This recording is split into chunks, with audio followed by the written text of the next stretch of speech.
Hello, hello.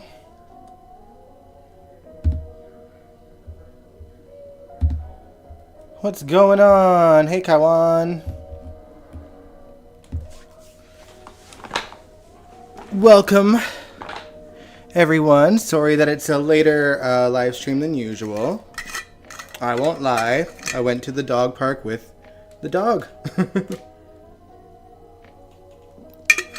And it was like the first day where it wasn't extremely hot. So it was fun. Hey, Nathan. But yeah, that's why it's a later stream than usual. I'm sorry about that. Ugh. But I hope you guys are having a good weekend. I know, obviously there's some craziness going on in the world of politics over there, but let this be your getaway from that for at least, however long we're talking about GH today. Hey, Allison. Yeah.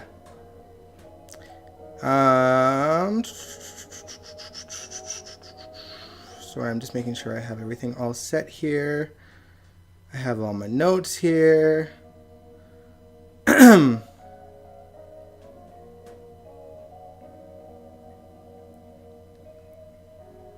Only 99 here today.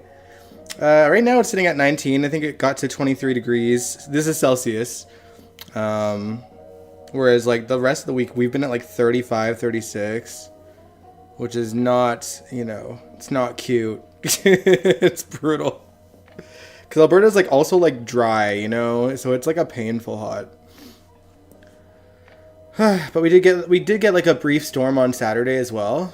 And when I say brief, I'm talking like 5 minutes of like thunder lightning, and then it was over. And then today was good. Today was nice. Today was bearable. That's the most important thing, is that today was bearable. But what's up, guys? Welcome to General Hospital MV, my GH after show. It was certainly an interesting week, to say the least, on General Hospital. Obviously, we talked about a certain kiss on Wednesday, and obviously we'll touch base on it too, just to recap the situation. But that live stream on Wednesday was more so about just my reaction to it, more than like talking about it plot wise. So yeah, let's just jump right into it. I know it's late, so I don't want to make it too long of a live stream. I know we used to do the live stream at this time, but we're getting older. All right, so even though the 4th of July was the week before, we saw the 4th of July celebration this week on GH. All of it from the Coeur d'Alene property, no less. I think I said it Wednesday. It's really nice to see that they've really expanded the Q Mansion the past few years. It's really cool. I like all the sets of it. And the lighting was really good for the 4th of July episode as well. But yeah, Drew used the holiday to officially announce his running for Congress. And the after party happened at the Q's as well. Sam wasn't too thrilled about Drew's name change, also being Scout's name change, but she supports him, I think, mostly. Tracy was actually thrilled at the name change and said that Alan would be very proud of him. Everyone was fairly supportive of Drew, honestly, but no one was more supportive than Hey Angel. No one was more supportive than Willow. But the party itself was a little too much for her, so she hid in like that piano room. I know there's an official name for it. If you guys know it, let me know. I'm not gonna look it up, but you know what I mean. The room that isn't the living room, that has the skylight in it. But yeah, Drew had the same idea, and they enjoyed each other's company, which includes a little conversation, watching the fireworks in the window, and also a huge makeout session between the two of them that was so passionate that they didn't even notice Sasha standing there for 2 whole minutes before awkwardly walking away, trying to process what she just witnessed. Angel, you said Sam acting like she didn't have a choice. She just had to ride with it. She kind of did. I guess you might be right. I know it was like, well, maybe he let her know, but you might be right, honestly. Nathan, you said Sam was so full of it with her talk with Dante, she forgets that she chose Jason and to be with him. Yeah, it's the same old, same old. Sam just, I don't know. Sam can't see herself these days. They have a fancy name for it. I think it begins with A. Yeah, I can't remember what the name is, honestly, Angel. But yeah, I think in terms of the kiss, going back on that, the most disturbing thing, aside from the kiss itself, was the fact that Nina came in not that long afterwards and also made out with Drew. Allison, you said, I don't get Willow. I know it's a soap, but if this is so dumb, Willow should be happy with Michael and their 2 kids. Yeah, I agree. This is so left field. Like, I know that they've been making them, like, you know, super close, but it's supposed to be, like, their relationship was always, like, almost like dad-like. Like, she didn't have another dad. Maybe that's it. She's got daddy issues, and so Drew. I get that. Man. Alright, so, yeah, and honestly,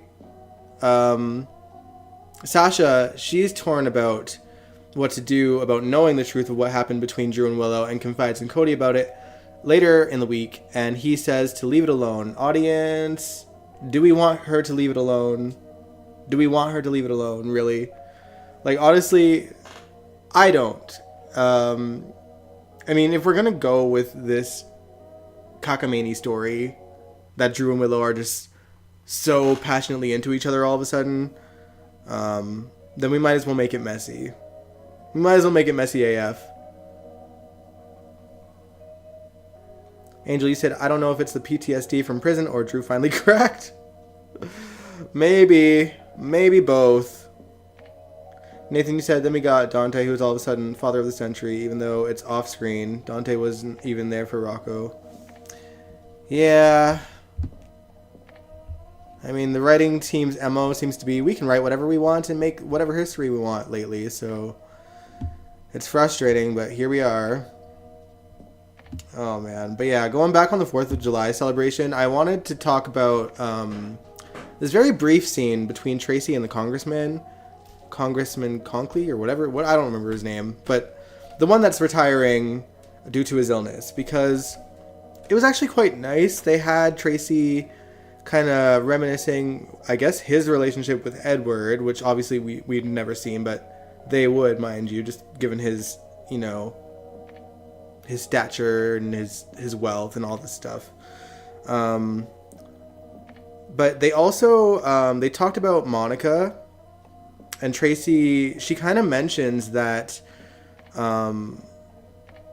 Monica's not having good health this year. Like, she says it really somberly, and because, you know, she's like, no one, she doesn't like to talk about it, but this year has been unkind to her health. And it's like, I don't know, it's sad, it's kind of heartbreaking, because I think, you know, it's safe to say that it's obviously her health is not great right now, Leslie Charleston's. So it's, you know, it's heartbreaking. I guess it's kind of the sad reality that, like, our veteran characters that we love and have loved for decades, you know, they're getting older. And so things like this are bound to happen. You know, they're going to get older, they're going to have health problems, and eventually they're going to pass away. Actually, we just lost Richard Simmons. I know he's technically was more of a guest star to GH, but he was on it during GH's glory days, and again brought back for the 50th anniversary a couple times. And so, you know, my heart goes out to his fans and his friends and his loved ones, and I don't know, maybe we'll watch one of his scenes from the 80s this Wednesday, just to, like, pay a little reminiscence. It's not going to be some big memorial thing, just because he was essentially a guest star playing himself. But you know, he's still a part of GH's history, so, you know, we got to honor him a little bit. Dr. Ruth. Yeah. Yeah, we lost multiple actors and actresses this week, and just like people that are, you know, well known. Yeah, Shannon as well. Shannon Daughtry, she was on Charmed, and there was a lot of GH cast members on Charmed, I think. Like, Finola Hughes was definitely on there. I think, I can't remember his name. Sebastian Roche, maybe? Or am I thinking of a different show? But Finola for sure. I think the actor that played Peter August, and I think even Greg Vaughn at one point. My memory's kind of with that show because I didn't watch it sort of religiously. But like multiple GH, Ted King, there we go, yeah. Like GH, a lot of GH cast members were on there. Yeah, Peter August. It's sad that I don't even remember the actor's name.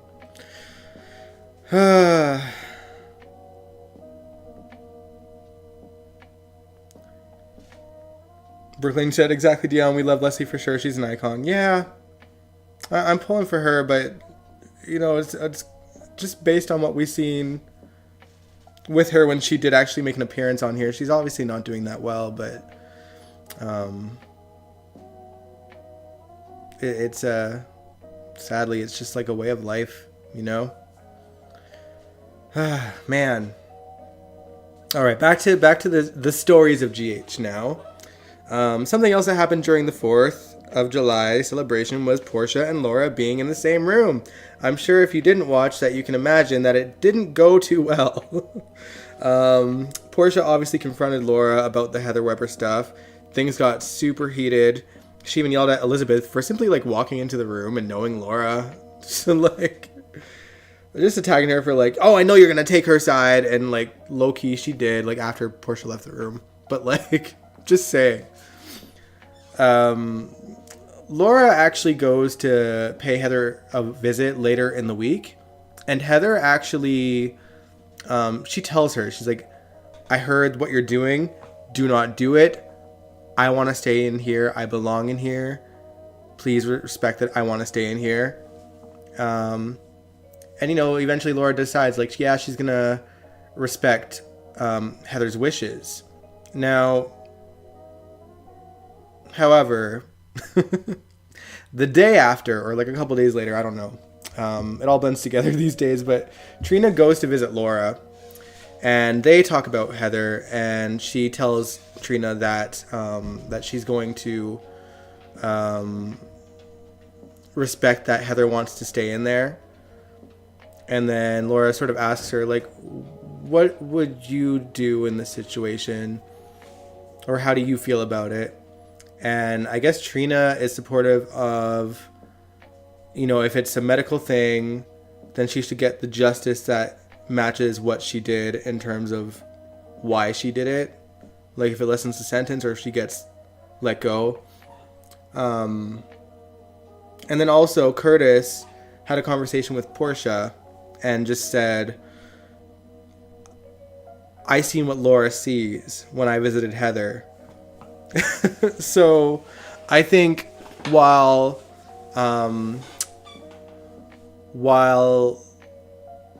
they are you know, they're saying that Laura's going to respect her wishes and Heather wants to stay in there, I think that because of how Trina and Curtis feel, I think that she's going to open the case. Angel, I actually think that they're genuinely writing Heather to be truly changed in the same way Franco was. Not that I accepted Franco's redemption personally, but a certain fan base certainly did, and I'm curious how they feel about this. But I don't think it's a long game thing with Heather. I think that they're truly trying to just redeem her because they like Allie Mills, and she's good at playing like eccentric, but with like, you know, she plays Heather in a way that you can actually care about Heather and like respect when she does make good choices. However, here's my whole issue with this situation. Yes, Allison, exactly. So this is exactly what I'm going to go into, Allison. You said Heather has been nuts since the 70s. I think Portia is right. So yeah, I actually genuinely think that while they're trying to write Heather to truly be changed, that we need to discuss the timeline of like when this hip replacement supposedly took place, because they've only really discussed these like 5 murders that she committed while she was running around as the Hook, because you know, like, we don't know when it is. We have to go back to how she tried to kill Diana Taylor in the 80s, or when she killed Ross Duncan in the early 2000s and tried to frame Skye for that, and then killed Steve, her son's ex-girlfriend, Maggie, who was a doctor on GH for a little bit.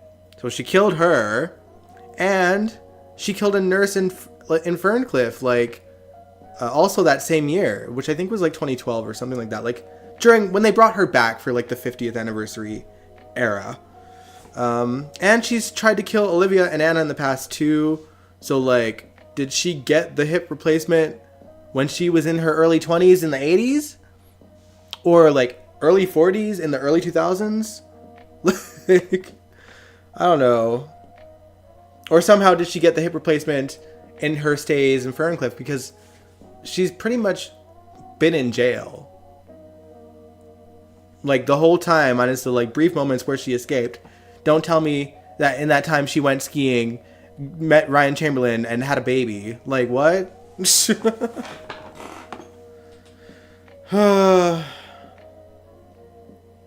Switching and selling babies. Yeah. Like that's the problem with this, is that they're not discussing any of this. They're acting like Heather is like a newer crazy.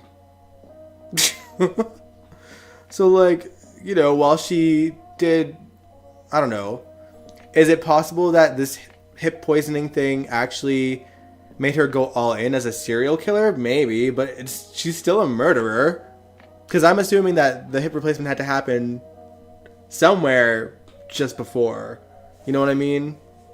Or I mean, what? Esme was like, Esme was 19, 20, 21, right? At this point. So like, that would have been around the time that Heather was like interacting with the Qs again. I don't know. It just don't make sense. It don't make sense. So yeah, I don't know. We'll have to see, one way or the other. We'll have to see if Portia will have to go forward with her plan to get a petition to remove Laura out of office for setting Heather Weber back into the streets, or if Laura is just going to respect Heather's wishes. I don't know. We'll see.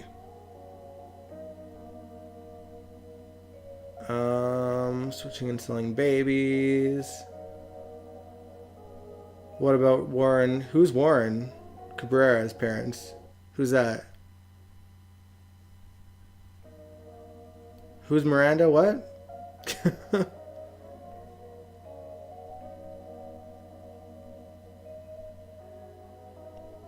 Gladys should return.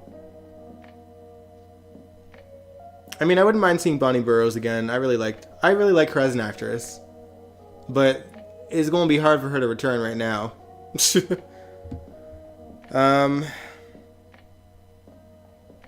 Now,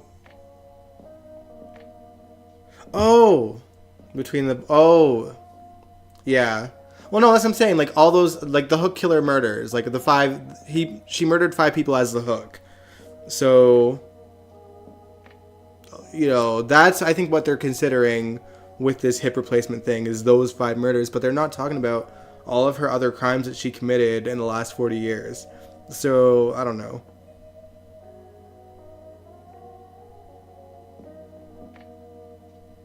Well, it depends if they have Esme born in the late 90s or early 2000s, because they jacked up Spencer's age on his grave marker. Oh, I don't remember what ages were on the tombstones. All right, but let's switch gears. Let's talk about something else that happened during the 4th of July fireworks celebration. Cody blurted out to Mac that he was his son. They were bonding in the stables. Mac was reminiscing about growing up in Australia, and it turns out they really had a lot in common when Mac was Cody's age, and obviously Cody was feeling kind of emotional about that. So during the fireworks, he just word vomited that he was his son. And Mac wasn't too perceptive to that. In fact, he was quite hurt. Cody was even honest about why he originally kept it a secret, which was the money situation, and how he had claim to the Ice Princess Diamond. So, I think that factored in to Mac's reaction, because now he has a reason not to trust him. He chose money over telling Mac the truth. I just wish that they would acknowledge that Mac was out of town for like almost a year as well. Obviously out of everyone's control given John's battle with cancer. But for the sake of the story, had he not been out of town, I have a feeling that Cody would have probably told him a lot sooner, honestly. Because then he'd be spending more time with him. But Mac's been away for so long. Angel said, I'm glad the secret is out about Cody being Mac's son, even if it was blurted out.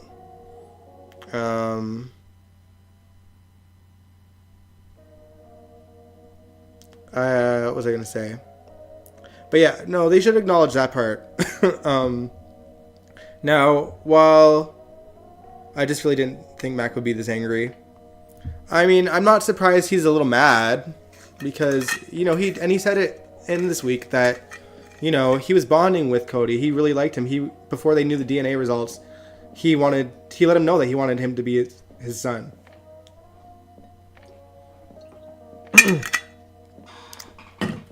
So I get why he's hurt. Now, while Mac has been cold towards Cody this week, Maxie was very understanding, mostly because she grew up making mistake after mistake. You guys know Maxie from back in the day. But Cody, in his eyes, rejected him when Mac was originally so willing to accept him before the DNA test results came in.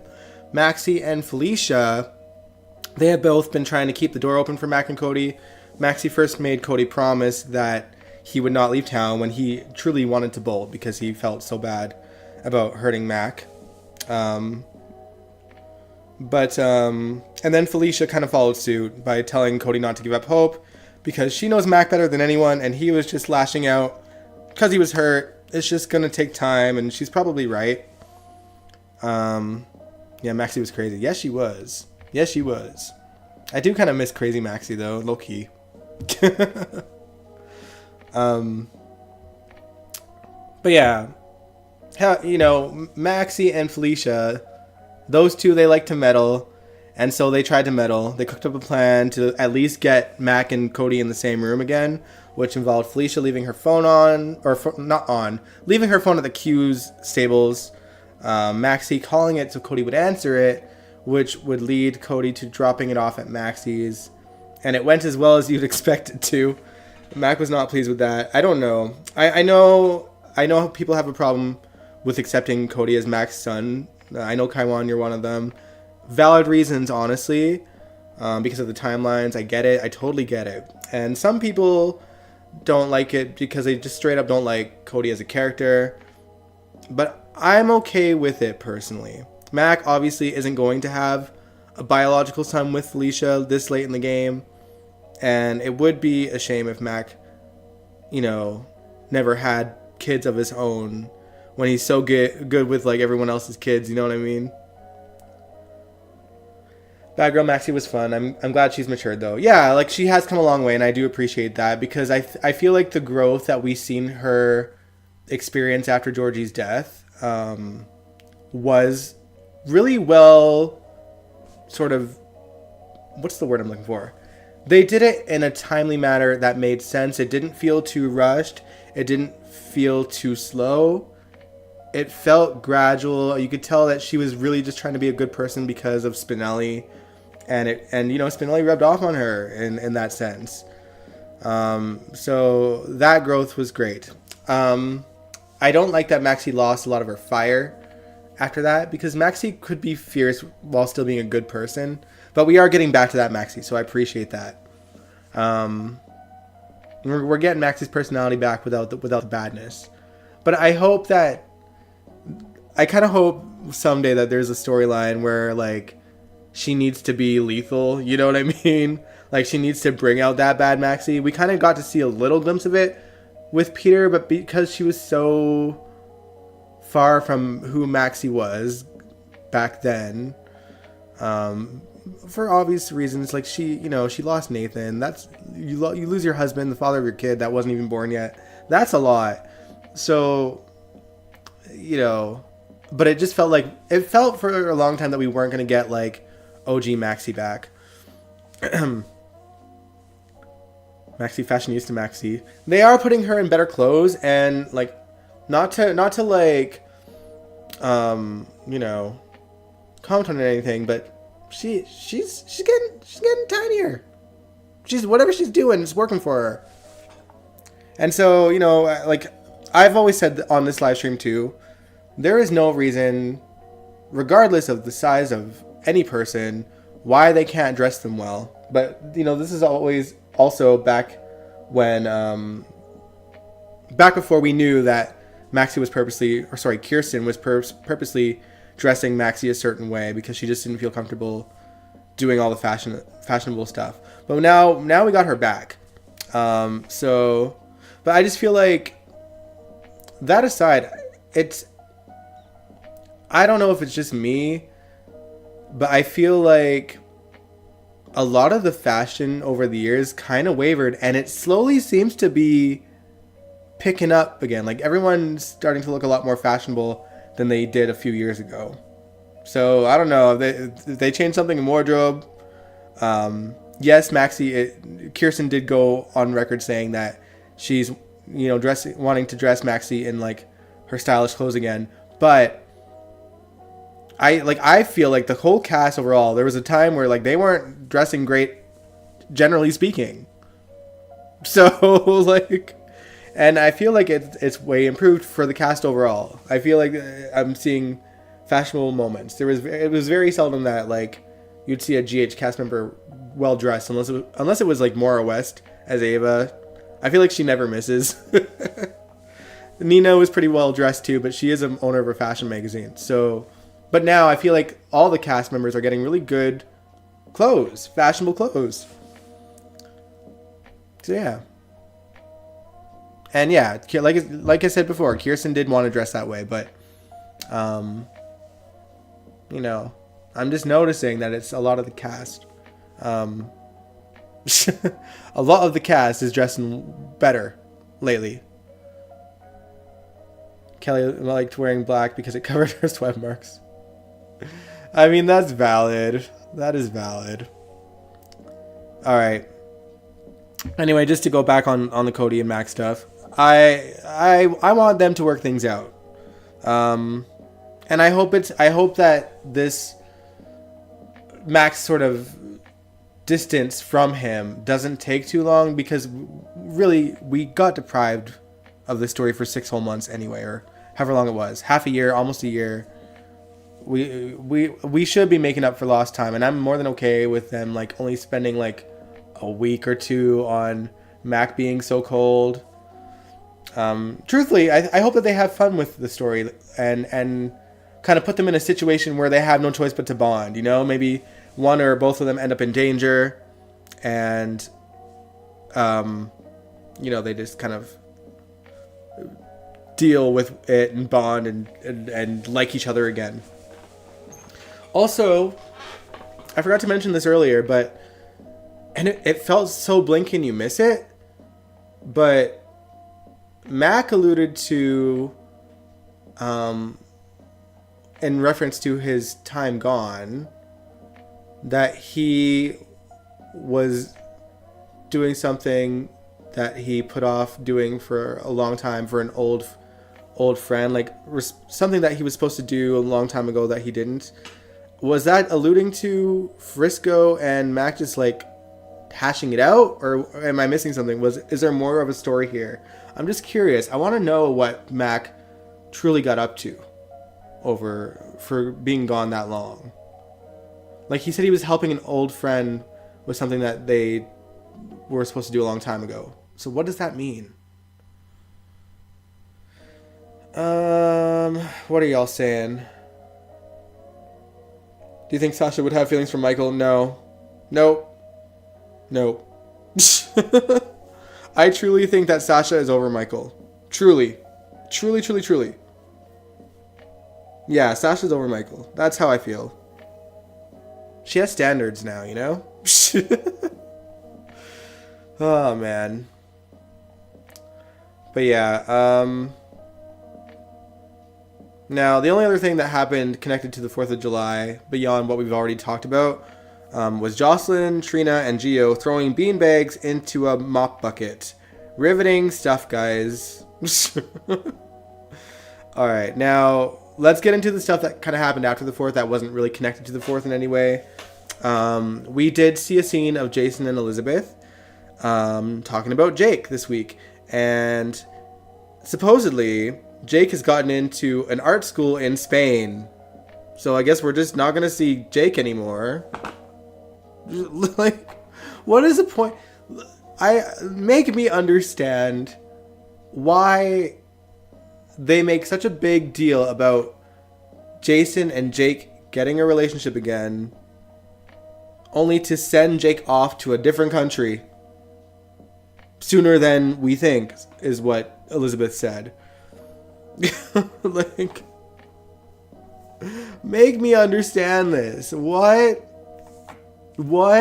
All this Jake and Jason reconciliation is happening off screen, and we're just supposed to, like, be cool with that? Like, surely the writers have figured out that we're not loving the Pikeman story. We want to see Jason work things out with his kids on screen. We want these things to take place on screen. And then Jason's also torn with telling Sonny the whole truth about him protecting Carly. Which, you know, is going to be a little bit tricky given what's about to happen to Sonny, but we'll talk about that in a minute. The first thing I want to do is... Yeah, that too, Angel, yes. Like, weird time to move Jake off the canvas because Lucky's on his way back as well.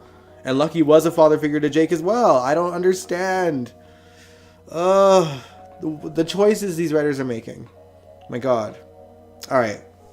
Now, one thing I want to talk about before we get into anything Sonny Corinthos related. We had Brooklyn and Christina and Blaze strategizing how they're going to address Blaze's outing.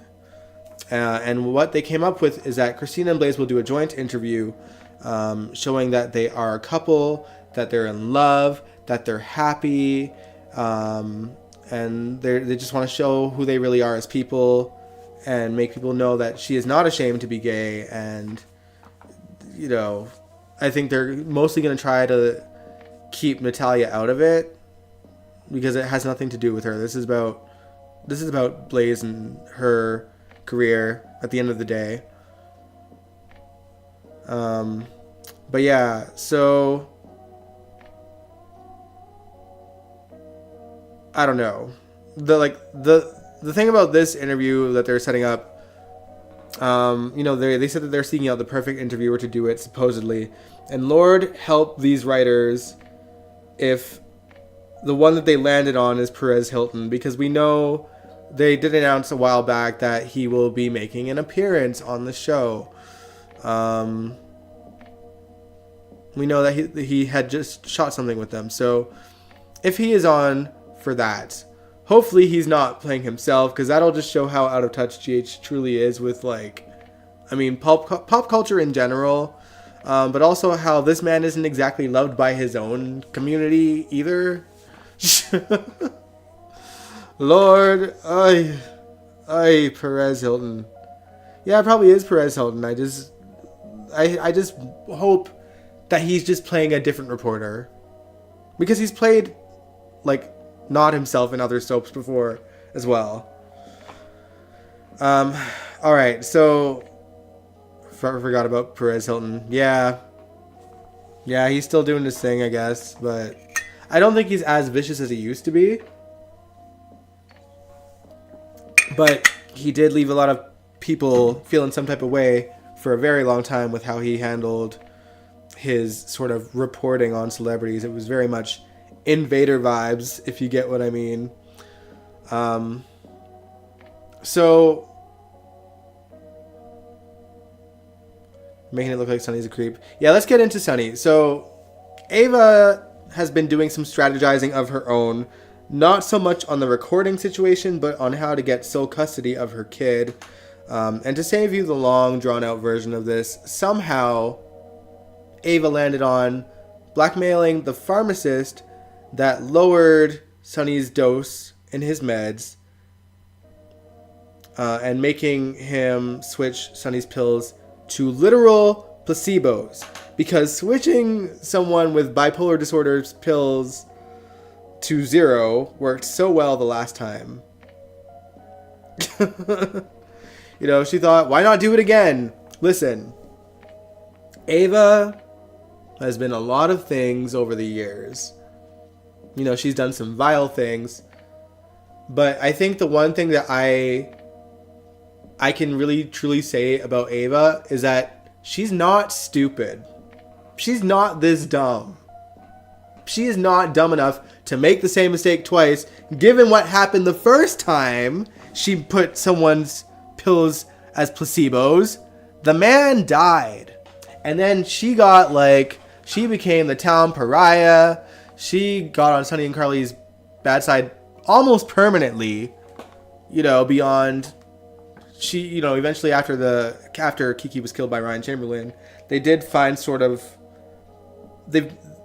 Sunny and Carly have never forgotten, but they see her as more of a human being that had changed until this weird switch with Ava. But yeah, Ava motives just sound dumb, is what you're saying, Angel. Yeah, I'm disappointed too. Hopefully nothing happens to Avery. Yeah, I hope not. So yeah, I'm going to assume that at some point Sunny's going to go into a full-on breakdown, and that will be what brings Brian Craig on as Morgan again, likely as a hallucination from Sunny's full-on mental breakdown. But you know, time will tell. But it's such a frustrating story because they're making Ava dumb, and Ava is not dumb. She can be vile, but she's not dumb. Ava is a woman that learns from her mistakes. You know what I mean? Ava's not one to make the same mistake twice, and now they've made her a woman that's making the same mistake twice. The literal same mistake. It's not a similar situation. She's doing the same exact thing. The only thing is that she doesn't have to switch out the meds because a pharmacist is going to do it for her, because a pharmacist had already lowered his pills, and she sat on that fact, and now she's making him put his pills to 0. I don't know. Sunny and Carly just put up with Ava because of Avery. Yeah, but they did, they're not as vicious as they used to be with her, is what I'm saying. They understood that Avery needs both her parents, and so they've chosen not to go on an all-out war with her because of that. And they did kind of build at least some kind of repertoire where Ava truly had Carly's back when Sunny died, or supposedly died. And obviously Sunny and Ava formed this bond recently, but because his meds were out of whack. But even so, they had built an okay relationship to sharing custody and all this other stuff. Allison, why did Ava switch Morgan's meds? I think because Morgan and Ava dated, but I think Morgan and Kiki, I think there was a triangle happening, and Ava, out of sort of defiance, or to get back at Morgan, was to basically turn his pills to placebos, and then he ended up being manic and stealing a car that had a car bomb in it. and died. So I don't know.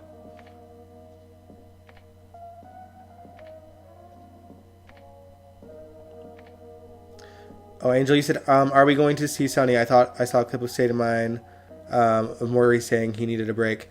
So we're going to see Sonny.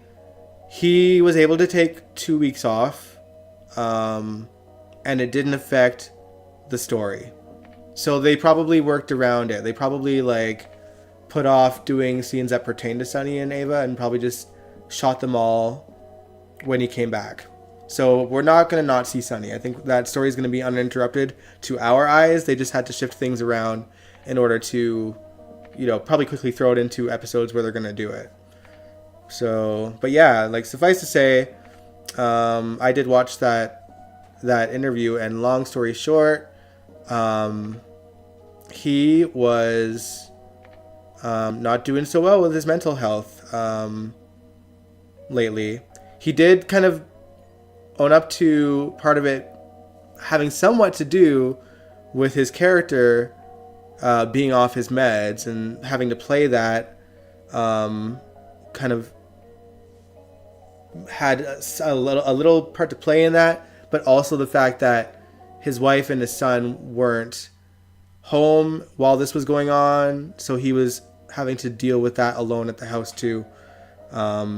And yeah, he said his daughters were there to help, but having some of them away, it played a factor in how he was not doing so well. And also he had not been seeing a therapist as much as he should, so all that kind of jumbled together, and he had to take a break from the show because he needed to take care of himself and get back on track.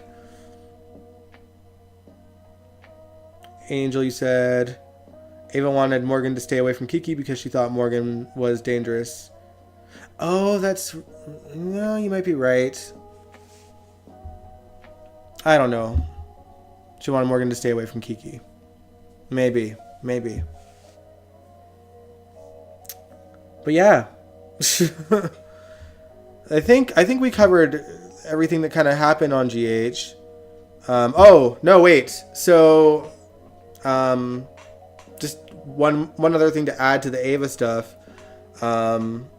She also may have gotten John, Jagger, Jingleheimer, Schmidt, Cates to testify against Sonny in court.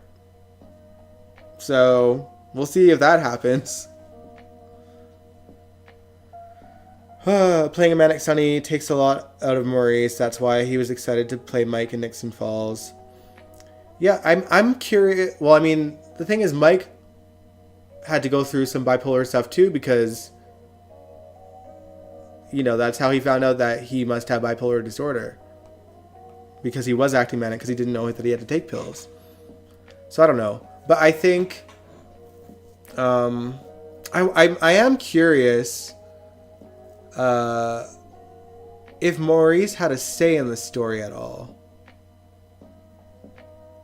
Like, did they run this by him to like be taken off of his meds for like this story, and how he was going to have to act more and more manic? I don't know. I just remember that the first time when they really first told Sonny's bipolar disorder story, there was a moment during that storyline, and he had a scene with Emily, and Natalia Livingston, who played Emily at the time, and that scene triggered him that he literally had to say, full stop, we got to stop the story, and they stopped the story after that. So yeah, it seems like part 2 with this.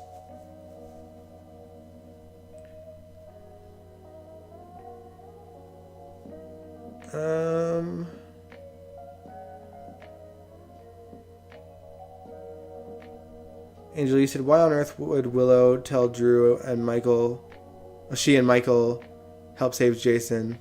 I forgot about that.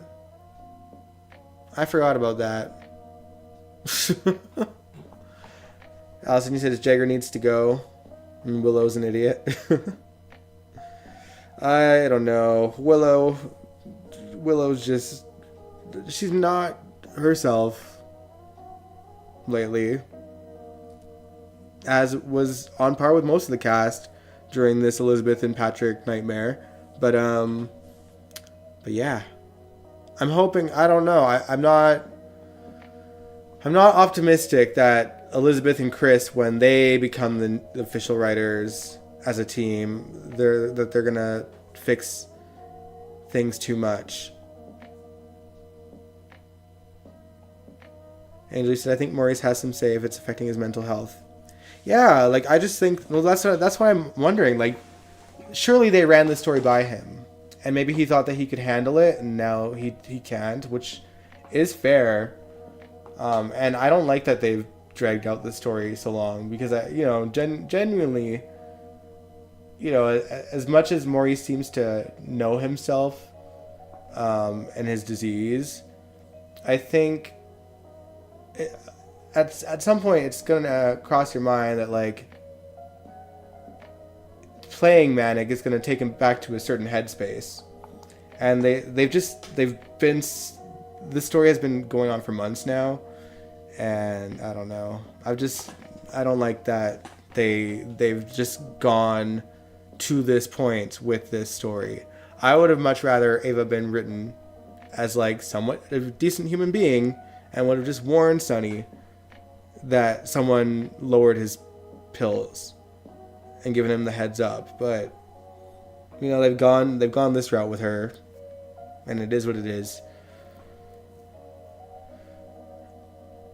He said, I think Maurice said one time in an interview with him and Courtney, Alicia, that his bipolar got in the way of them acting together. Yeah, but so I don't think that the bipolar story was going on at that time, but he did have some episodes himself personally on the set, and it scared Alicia because she didn't know that he had bipolar disorder at the time. So he did. But she was newer, and things happened, I guess, on set, and they've discussed it now. She went on to a show and they talked about it. This was like a while back, like a few months ago. But yeah, it's been discussed.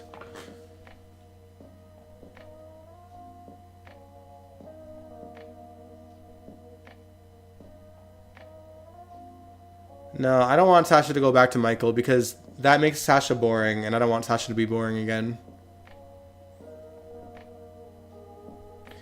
Angel, you said it's taking forever. They went from Ava wanting Sonny to wanting to take Avery. Yeah. It's truly just a bizarre story in general. But alright, y'all. That's all I really have to say on the show. We will live stream Wednesday again. I'm going to try to find at least one Richard Simmons thing from the 80s that was on GH to react to. It might not be a long live stream, but we'll find a little one.